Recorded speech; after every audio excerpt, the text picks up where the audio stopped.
ఇంకా మేము ఈ ఊర్లో చూస్తున్నాం, అడవులు మన ఎడారి ప్రాంతం ఉన్నట్టుంది. తుమ్మ చెట్లు తప్ప వేరే చెట్లు అక్కడ రోడ్ల మీద కనపడని పరిస్థితి ఉంది. పొలాలు కనబడతలేవు. ఇంకా నీళ్లు ఎందుకు రావట్లేవు మన ప్రాంతానికి? ఇవన్నీ అడుగుతాం అనుకోండి, ఈ కష్టాలన్నిటినీ మనం ప్రశ్నించామనుకోండి,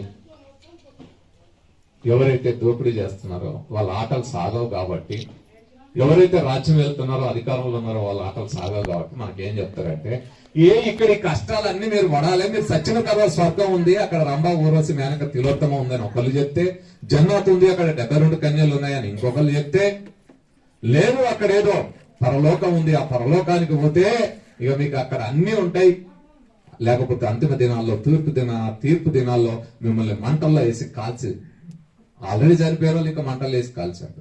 అంటే ఇలాంటి నమ్మకాలు పెట్టి వాటి చుట్టూ మనల్ని తిప్పి ఇక్కడుండే సమస్యలు, ఇక్కడుండే మన బాధలు, మన కష్టాలు, మన పోరాటాలు మనకి గుర్తు రాకుండా చేయడం కోసమే ఆ నమ్మకాలు మనలో పెట్టారు. నిజంగానే ఆత్మలు ఉంటే ఉండాలని కోరుకునే వాళ్ళలో నేను ఉంటా. ఆ ఆత్మ ఉంటే, ఆత్మ మల్లు స్వరాజ్యం ఆత్మ ఉంటే ఈ రోజు మహిళలందరినీ ఉద్యమాల్లోకి తీసుకొచ్చి పోరాటాల్లోకి తీసుకొచ్చేది కదా. తెలంగాణ సాయుధ పోరాటంలో మహిళలందరినీ ఉద్యమాల్లోకి తీసుకొచ్చినట్టు ఉండేది కదా. ఆత్మ మల్లు వెంకట నరసింహారెడ్డి అయితే, ఆత్మ కామ్రేడ్ భీమిరెడ్డి నరసింహారెడ్డి అయితే, ఆత్మ కామ్రేడ్ ధర్మభిక్షాంత్ అయితే, మొత్తం మళ్ళా మనల్లందరినీ ఆ రోజు దొరలు, దేశ్ముఖులు, జాగీర్దార్లకు వ్యతిరేకంగా, నిజాం సర్కారుకు వ్యతిరేకంగా ఎలా అయితే తిరుగుబాటు చేసేటట్టు మొత్తం ప్రజలందరినీ కదిలించి 4,500 మంది అమరుల ఆయన ఒక ఉద్యమాన్ని నడిపినట్టుగా మనల్ని తయారు చేసేవాళ్ళు కదా. నిజంగా అలా వస్తే బాగుంటది కదా. ఆత్మ భగత్ సింగ్ అయితే, ఆత్మ ఒక డాక్టర్ బాబాసాహెబ్ అంబేద్కర్ది నిజంగానే మళ్ళొస్తే ఈ రోజు ఈ కష్టాలు ఉండేవి కాదు కదా. అవి రావు అని తెలుసు కాబట్టే, వాళ్ళు మళ్ళా రారు కాబట్టే మనమే భగత్ సింగ్లు కావాలని, మనమే డాక్టర్ బాబాసాహెబ్ అంబేద్కర్లు కావాలని, మనమే కామ్రేడ్ మల్లు స్వరాజ్యం కావాలని, మనమే మల్లు వెంకట నరసింహారెడ్డి, బిఎన్ రెడ్డి, ధర్మభిక్షలు కావాలని, మనమే పోరాట యోధులుగా ఎదగాలని, మన పిల్లల్ని అలా తయారు చేయాలని ఆ స్ఫూర్తిని అందించడమే మన ముందు తరాలు మనకు చెప్పినాయి, నేర్పినాయి. అందుకే కదా మీరు అందరు చూస్తారు, మల్లు స్వరాజ్యం గారి డెడ్ బాడీని తీసుకెళ్లి కాష్టంలో తగలబెట్టలే, పెట్టారా? మీరు చాలా కొంతమంది పోయి ఉంటారు కదా, శ్రీశైలం అక్కడ ఉంటాడు కదా, మెడికల్ కాలేజీకి ఆ బాడీని ఇచ్చారు.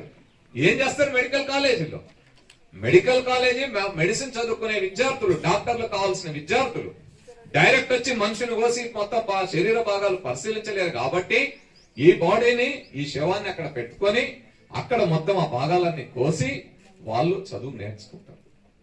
వాళ్ళ శరీరం లోపల ఏ అవయవాలు ఎలా ఉన్నాయి, ఏవి ఎలా పనిచేస్తాయి, ఏమిటి అనే అంశాలు తెలుసుకొని వాటి ఆ విధంగా అధ్యయనం చేసి ఆ తర్వాత వాళ్ళు డాక్టర్లుగా వచ్చి మనకి ట్రీట్మెంట్ ఇస్తే మనం రోగాల నుంచి బయటపడతాం. మనకి ఆపరేషన్లు చేస్తే మన శరీరం ఉండే లోపాలు అవన్నీ సర్దిద్దుకొని బయటకు వస్తాం. మరి అక్కడెక్కడ ఈ ఆత్మ కర్మకాండలో ఎక్కడికి పోవాలని అనుకోలేదే. సీతారాం యేచూరి జాతీయ స్థాయి కాదు, అంతర్జాతీయ స్థాయి నాయకుడు కదా. సీతారాం యేచూరి డెడ్ బాడీని కూడా ఢిల్లీలో ఉండే ఎయిమ్స్ మెడికల్ కాలేజీకి ఇచ్చారు. ఈ రోజుల్లో చాలా మంది, నాకు మొన్ననే మేము ప్రకృతి వైజ్ఞానిక యాత్రలో అమ్మ నేత్ర అవయవ శరీరదాన ప్రోత్సాహకుల సంఘం వాళ్ళు కూడా వచ్చి అవి చెప్తా ఉంటే ఆయన చెప్తా ఉన్నాడు, చాలా మంది ఇంకా మూఢనమ్మకాల్లో ఉండి మా బాడీ సచ్చిన తర్వాత అడిగిపోతుంది ఇడిగిపోతుంది అనుకుంటే, కమ్యూనిస్టులు మాత్రం, నా నాయకులు మాత్రం తమ డెడ్ బాడీస్ ని చనిపోయిన తర్వాత తమ బాడీస్ ని మెడికల్ కాలేజీకి డొనేట్ చేస్తూ మెడిసిన్ అనే సైన్స్, మెడికల్ సైన్స్ అభివృద్ధి చెందడానికి తోడ్పడతా ఉన్నారు. డాక్టర్లు బాగా చదువుకొని మంచి డాక్టర్లుగా రావడానికి వాళ్ళు తోడ్పడుతున్నారు అని. సో అట్లా మనం ఎదగాల్సిన తరుణంలో, మన ఆలోచనలు కొత్త పుంతలు తొక్కాల్సిన తరుణంలో మళ్ళా మనల్ని ఈ నమ్మకాలు చుట్టూ తిప్పుతా ఉంటారు. ఈ నమ్మకాలు నిజంగా ఎప్పుడు అట్లే ఉంటాయా? ఎప్పుడు అట్లే గలీభవించి ఉంటాయా? మారకుంటూ ఉంటాయా? నమ్మకాల్లోనే చాలా మార్పులు ఉంటాయి అమ్మా. సావు పక్కన పెడతాం కొద్దిగా, పెళ్లి చూడండి. ఒకప్పుడు వారం రోజుల పెళ్లిళ్ళు జరిగేది, 5 రోజుల పెళ్లిళ్ళు జరిగేది. ఇప్పుడు మీరు హైదరాబాద్ మీ పక్కన ఉండే ఫంక్షన్ హాల్ పోరే, ఆడ తాళి కట్టగానే యువతలకు వచ్చి అప్పగింతలు కాకముందు ఏ ఖాళీ చేయరు అంటాడు పక్క ఫంక్షన్ హాల్ ఆయన అంటాడా అన్న గంటల పెళ్లి కాదు. ఇప్పుడు ఏమైంది, ఆడ తాళి కట్టినా ఇక్కడ భోజనం చేసిండు, అక్షంతలు వేసినా లేదా అనే దగ్గరికి పోయింది.